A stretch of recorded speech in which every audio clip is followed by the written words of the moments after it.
KT ജലീലും PK ഫിറോസും തമ്മിലുള്ള ആ പോരാട്ടം. രണ്ടാമത്തെ ഏറ്റവും പ്രധാനപ്പെട്ട ചോദ്യം ഉയർന്നത് ഇത്രയും വിദേശ രാജ്യങ്ങളിൽ ഫിറോസിന് ബിസിനസ് വിസ എങ്ങനെയാണുള്ളത്, ഈ വിദേശ ബന്ധം സംബന്ധിച്ചാണ്. അതുമായി ബന്ധപ്പെട്ട് രണ്ടുപേരും പറയുന്നത് നമുക്ക് കേൾക്കാം. അദ്ദേഹത്തിന് ഇവിടുത്തെ മാത്രം ജോബ് വിസ അല്ലത്രേ ഉള്ളത്. അമേരിക്കയിലെ ജോബ് വിസയുണ്ട്, UK ജോബ് വിസയുണ്ട്. അങ്ങനെ ഒരുപാട് രാജ്യങ്ങളിലെ ജോബ് വിസകൾ ഹോൾഡ് ചെയ്യുന്ന, ഒരുപാട് രാജ്യങ്ങളിൽ ബിസിനസ്സുകൾ നടത്താൻ കഴിവുള്ള കേരളത്തിൽ യൂത്ത് ലീഗിന്റെ എല്ലാ പ്രവർത്തനങ്ങളുടെ മുന്നിലും ചുക്കാൻ പിടിച്ചു നിൽക്കുന്ന ഇദ്ദേഹം ഒരു മായാവി തന്നെയാണ്.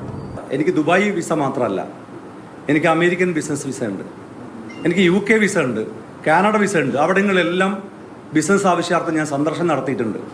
അപ്പോൾ ഈ കമ്പനിക്ക് വേണ്ടി ഞാൻ ഫുൾ ടൈമർ അല്ല, എന്താ സംശയം? കമ്പനിക്ക് വേണ്ടി എനിക്ക് എവിടെ നിന്ന് വർക്ക് ചെയ്യാം, എനിക്ക് ഇവിടെ നിന്ന് വർക്ക് ചെയ്യാം.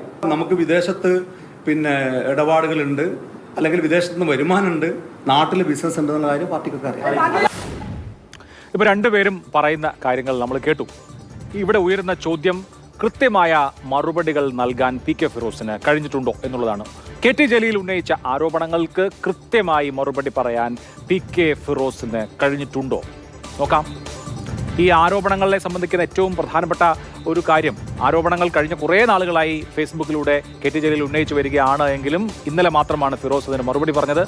എന്തുകൊണ്ട് ഈ ആരോപണങ്ങൾക്കുള്ള മറുപടി വൈകി എന്ന ചോദ്യം അവിടെ നിൽക്കുകയാണ്. ഒപ്പം കമ്പനിയുടെ വിശദാംശങ്ങൾ, ഇതേ സംബന്ധിച്ചുള്ള വിശദാംശങ്ങൾ നൽകാൻ കഴിയുന്നില്ല, അത് പുറത്തുവിട്ടിട്ടില്ല എന്നുള്ളതുപോലെ തന്നെ നമുക്ക് അറിയേണ്ട ഒരു പ്രധാനപ്പെട്ട കാര്യം, മുസ്ലിം യൂത്ത് ലീഗിന്റെ രാഷ്ട്രീയ പ്രചരണാർത്ഥം അതല്ലെങ്കിൽ അവരുടെ ആക്ടിവിറ്റിയുടെ ഭാഗമായി ചാലഞ്ചുകൾ സംഘടിപ്പിച്ചിരുന്നു. ധോത്തി ചലഞ്ചാണ് ഒരു പ്രധാനപ്പെട്ട ചലഞ്ചായിട്ട് ജലീൽ എടുത്തു പറഞ്ഞത്.